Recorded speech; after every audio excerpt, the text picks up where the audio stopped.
चलिए जी, फिर से आप सभी का एक बार स्वागत है सरल एकेडमी में। आपने मैडम का फिजिक्स का लेक्चर देख के आया होगा। उसके बाद हमारी क्लास होती है किसकी? केमिस्ट्री की।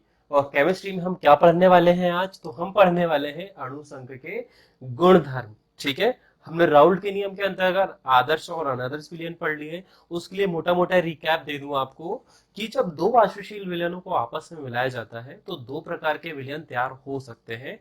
मतलब दो प्रकार से वह वाष्प दाब लगा सकते हैं। ठीक है। उसी से निकलकर आता है आदर्श विलयन और अनादर्श विलयन। ठीक है। अब राउल्ट ने जो नियम दिया है उसके अनुसार भी दो प्रकार के विलयन बने थे। पहला वाष्पशील अवयवों को लेके और दूसरा वाष्पशील और अवाष्पशील अवयवों को लेके। तो आज जो बात होगी वो बात होगी वाष्पशील अवयव और अवाष्पशील अवयव के साथ मिलकर बने हुए विलयन के लिए। अब आप लोग यदि मुझे पहले से देख रहे होंगे, हमारे वीडियोस पहले से देख रहे होंगे, तो हम वाष्पशील विलयन हमारा जो प्रकृति में अधिक मात्रा में अवेलेबल है, जो समुद्रों में पाया जाता है, वह क्या है बेटा? वह है जल। ठीक है। जिसे हम क्या बोलते हैं? H2O। ठीक है। यहां तक क्लियर है? तो धीरे धीरे करके समझना। हम अणु संघ की परिभाषा, सबसे पहले हम अणु संघ की परिभाषा कवर करेंगे, फिर उसके बाद में गुणधर्म क्या होता है, क्या प्रभाव डालता है, ये बात करेंगे। ठीक है। तो एक वाष्पशील द्रव्य हमारे पास में है H2O। ठीक है। अब इसमें हम क्या करेंगे? इसमें हम एक अवाष्पशील पदार्थ मिलाएंगे जो भी कहां पाया जाता है? समुद्र में। और उसका नाम आप लोग कमेंट करो, क्या होगा फट से जरा। उसका नाम होता है NaCl। ठीक है। तो एक वाष्पशील पदार्थ है ये वाला, और ये वाला कैसा है? अवाष्पशील पदार्थ। ठीक है। दोनों को हमने मिला दिया तो क्या तैयार हो गया? विलयन। ठीक है। दोनों क्या तैयार हो गया यहां पर? विलयन। तो इस विलयन में दो चीजें हैं। ठीक है। सबसे पहला जल के अणु, और दूसरा NaCl यानी कि नमक के अणु। है ना? दो चीजें हैं, नमक के अणु। ठीक है। इन दोनों चीजों से मिलकर विलयन बना हुआ है। तो सबसे पहले बात करते हैं अणु संघ। तो अणु संघ शब्द से ही आपको पता चल गया होगा क्या? अणुओं की संख्या। अणुओं की संख्या। किसके अणुओं की संख्या? तो उसकी परिभाषा अब आप लिखेंगे, विलयन में उपस्थित विलय विलय और विलायक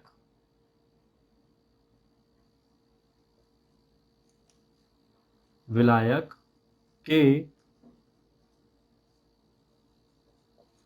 अणुओं की संख्या ही अणुसंख अणुसंख होती है। ठीक है। ठीक है। यहां तक क्लियर है? अब अणुसंघ गुणधर्म क्या होते हैं? अणुसंघ गुणधर्म क्या होते हैं? ठीक है। अब जब ये शुद्ध विलायक था, जब ये शुद्ध विलायक था यानी सिर्फ पानी था, तो इसके गुण या रासायनिक गुण अलग थे। जैसे कि जब आप इसे वाष्पीकृत करोगे तो हो सकता है वाष्पीकरण की क्रिया बहुत अधिक गति से हो, सामान्य गति से हो, या कम गति से हो सकती है। ठीक है। मैं मानता हूं कि इस स्थिति में पानी के शुद्ध अणु एक सामान्य स्थिति में थे। 100 डिग्री तापमान पर पानी बॉयल होना चालू हो गया था। 1.013 पे यह वाष्प में परिवर्तित होना चालू हो गया था। 0 डिग्री पर यह जमना प्रारंभ हो गया था। और जैसे हम इसे छलनी से छान रहे थे तो पूरा का पूरा पानी बाहर हो जा रहा था। ठीक है। कुछ इस प्रकार के इसके गुण रहे होंगे। मतलब जो भी मैंने अभी आपको एक एक लाइन बोली बहुत इंपॉर्टेंट है। ठीक है। आपने गर्म किया, 100 डिग्री पर पानी बॉयल होना चालू हो गया। जब आपने इसे छन्नी से छाना तो पानी एकदम से चला गया, कुछ भी अवरोध उसमें उत्पन्न नहीं हुआ।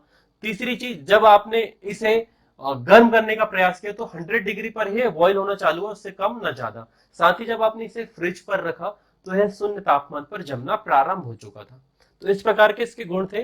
पर जैसे ही आपने NaCl इस पे मिलाया, जैसे ही इस पे NaCl आपने मिलाया यानी नमक मिलाया, तो हो सकता है इन गुणों में कुछ परिवर्तन हो जाए। इन गुणों में कुछ परिवर्तन हो जाए। और ये परिवर्तन किसके कारण होंगे? विलय के अणुओं की संख्या के कारण। किसके कारण होंगे? विलय के अणुओं की संख्या के कारण। विलय के कणों की संख्या, अणु या कणों की संख्या के कारण। तो यहां पर आप ये लिख सकते हैं कि अणु संघ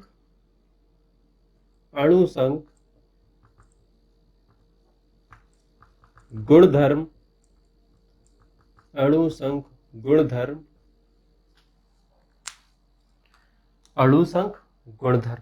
अब इसकी परिभाषा हम समझते हैं।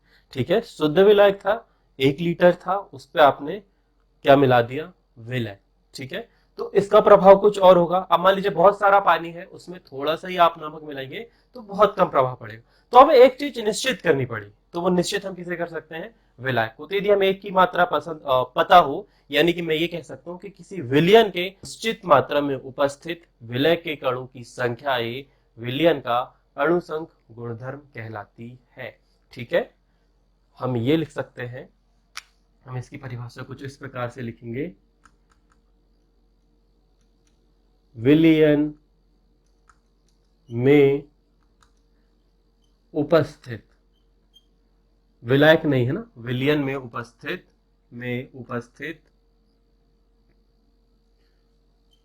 विलय के कणों की संख्या,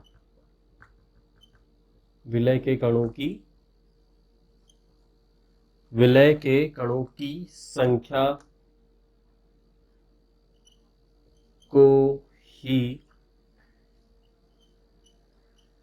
अणुसंघ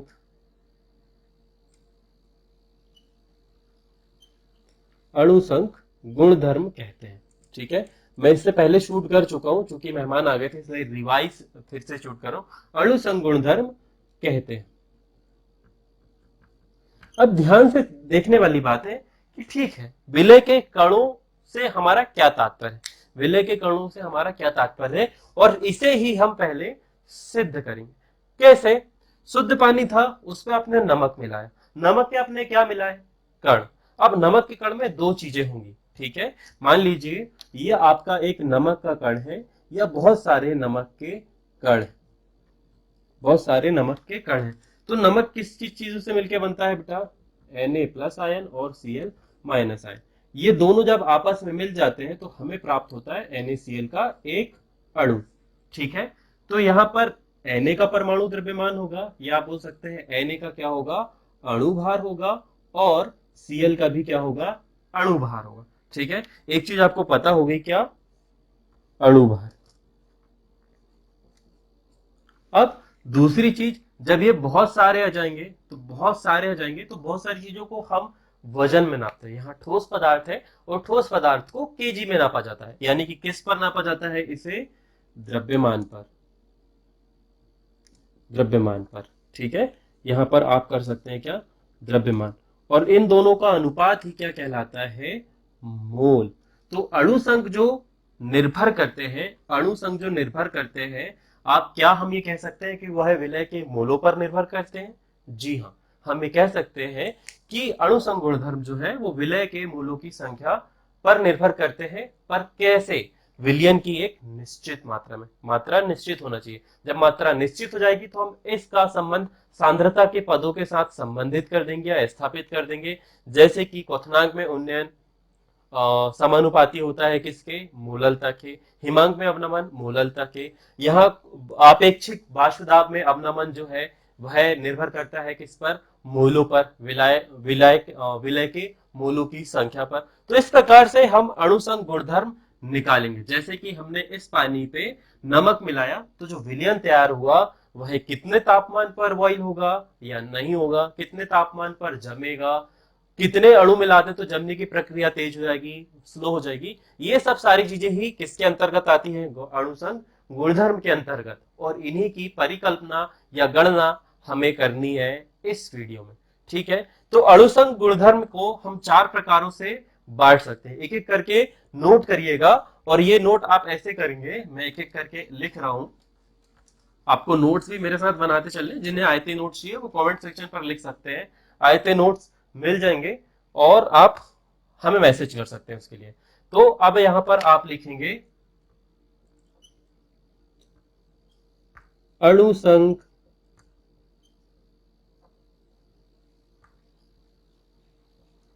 गुणधर्म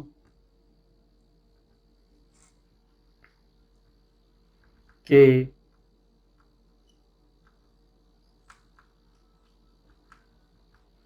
विलयन पर प्रभाव। ठीक है, अणुसंघ गुणधर्म के कारण विलयन पर पड़ने वाले प्रभाव। ठीक है, कौन कौन से प्रभाव पड़ सकते हैं?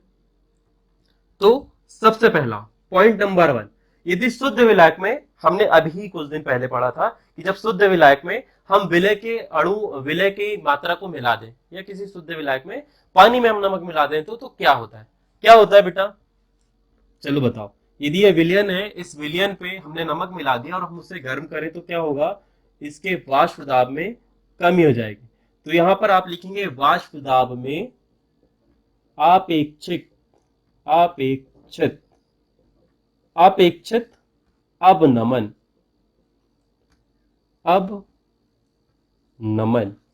ठीक है, साथ ही और क्या प्रभाव पड़ सकता है? दूसरा प्रभाव, हमें मालूम है कि पानी 100 से डिग्री तापमान पर बॉईल होना स्टार्ट हो जाता है, या फिर हम इसे ऐसे भी कह सकते हैं कि 1.0 1.013 बार वाष्प दाब पर पानी जो है वह वाष्प में परिवर्तित होने लगता है। ठीक है, 100 डिग्री तापमान पर पानी का 100 डिग्री तापमान, पानी का वाष्प दाब मतलब पानी जो है वो द्रव अवस्था से गैस अवस्था में परिवर्तित होने लगता है। तो आप इसे ऐसे कह सकते हैं कि पानी का जो क्वथनांक है जो 100 डिग्री था, वह नमक मिलाने पर बढ़ जाता है। तो उसे कुछ इस प्रकार से लिखा जाता है, क्वथनांक में उन्नयन या क्वथनांक का उन्नयन। 100 डिग्री तापमान पर पानी बॉईल होने लगता है और 100 डिग्री तापमान पर पानी का वाष्प दाब 1.013 बार होता है। आपको दो तरह से प्रश्न ऊपर दिया जाएगा कि 100 डिग्री तापमान पर, या फिर ये आपको दिया जाएगा वायुमंडलीय दाब 1.013 बार था, तो बताइए पानी किस तापमान पर उबलेगा। तो जब आपको बार में दिया हो वाष्प दाब, तो आप ये लिख सकते हैं, जो मैंने लाइन बताई आपको कितनी, ये 1.013 बार यदि ये दिया है, इसका मतलब आपको पानी का तापमान कितना दिया हुआ है? 100 डिग्री। यदि इससे कम ज्यादा है तो फिर आपको उसकी गणना करनी है, और ये ऐसे ही इससे प्रश्न बनेंगे। ओके, अब ये पूछा गया कि ठीक है, हमने नमक मिलाया पानी में तो उसके वाष्प दाब में अपेक्षिक अपनामन हो गया, क्वथनांक भी बढ़ गया, और भी कुछ परिवर्तन होते हैं क्या? तो जी हाँ, और भी कुछ परिवर्तन होते हैं, जैसे कि हमारा शुद्ध पानी 0 सेल्सियस ताप पर जमना स्टार्ट हो जाता है। क्या होता है? जमना स्टार्ट हो जाता है। परंतु परंतु जब हम इसमें नमक मिलाते हैं तो इसकी जमने की प्रक्रिया और ज्यादा स्लो हो जाती है, या फिर आप यूं कहें कि उसमें तापमान की और अधिक मात्रा लगती है। अधिक से मेरा तात्पर्य इस 0 से 10 20 30 की ओर नहीं, 0 से रिवर्स की ओर हमें और तापमान कम करना पड़ेगा। तापमान की जो मात्रा है उसे बढ़ानी पड़ेगी, मगर किस ओर? माइनस की ओर बढ़ानी पड़ेगी। ठीक है, बहुत ही डीप डाउन है, आपको ध्यान से समझना है। ओके, तो यहां पर आप लिखेंगे, यहां पर एक शब्द निकल के आता है, इसके लिए आप लिखेंगे हिमांक में अवनमन। इसके जमने की प्रक्रिया में कमी हो जाती है, धीरे धीरे जमना स्टार्ट होता है। ठीक है, या यूं कहे हमें तापमान और नीचे गिराना पड़ेगा, तब जाके यह जमेगा। हो सकता है 0 पर जो फ्रीजिंग पॉइंट था इसका, हो सकता है -2 हो जाए, है ना, या हो सकता है -3 हो जाए। तो ये हम इसकी गणना करेंगे कब? आगे आगे वाले चैप्टरों में, मतलब आगे वाले टॉपिक पे हम इसे कवर करेंगे। इसके बाद में लास्ट जो आता है वो होता है पराशरण दाब। पराशरण दाब मतलब कि जब हमने इस विलयन को मिलाया और हम इसे अर्ध पारगम झिल्ली पर रखेंगे, पात्र में रखेंगे, तो हम ये देखेंगे कि विलायक के अणु कितनी गति से उस छलनी से पार हो सकते हैं। तो ये आता है पराशरण दाब के अंदर। हमने पराशरण गलत लिखा है, पराशरण दाब। इस प्रकार से हम 4 प्रकार के गुणों का अध्ययन करेंगे, किसके अंतर्गत? अणुसंक गुणधर्म के अंतर्गत। फटाफट से एक चीज नोट करो, इसके बाद में हम ये जो पढ़ने वाले हैं सबसे मुख्य चीज, वाष्प दाब में अपेक्षिक अवनमन। ये राउल्ट के जो दूसरे नियम थे, मतलब दूसरा वाला जो लेक्चर नंबर 10 था उसमें, सॉरी लेक्चर नंबर 9 था, उसमें हमने कवर किया है थोड़ा सा पार्ट। ठीक है, कितना पार्ट कवर किया है? थोड़ा सा। चलिए जी, ये तो थे अणुसंक के गुणधर्म। ठीक है, अब इनके कुछ प्रकार जो हमने 4 प्रकार लिखे थे, इनके आते हैं वार्षिक परीक्षा में क्वेश्चन। क्या आते हैं वार्षिक परीक्षा में क्वेश्चन? और कितने नंबर के आते हैं? 4। या तो कोई न्यूमेरिकल प्रश्न हो सकते हैं, या फिर आपसे बोला जाएगा कि इसका संबंध, यानी कि क्वथनांक में उन्नयन का संबंध, अपेक्षिक वाष्प दाब का अवनमन, हिमांक में अवनमन, या फिर पराशरण दाब का संबंध स्थापित करिए सांद्रता के पदों से। 4 नंबर के लिए प्रश्न आते हैं, तो आपको ध्यान से समझना है। इन चारों टॉपिकों को हम अगले वीडियोस में रेगुलरली कवर करेंगे, प्रॉपरली समय देंगे, और इनसे बनने वाले न्यूमेरिकलों को भी हल करेंगे। तो ये वीडियो यहीं पर समाप्त होता है। जल्दी मुलाकात होगी वाष्प दाब के आपेक्षिक अवनमन वाले लेक्चर के साथ, जो कि होगा 20 से 30 मिनट का। ध्यान से समझिएगा एक एक चीज। मिलेंगे अगले वीडियो में।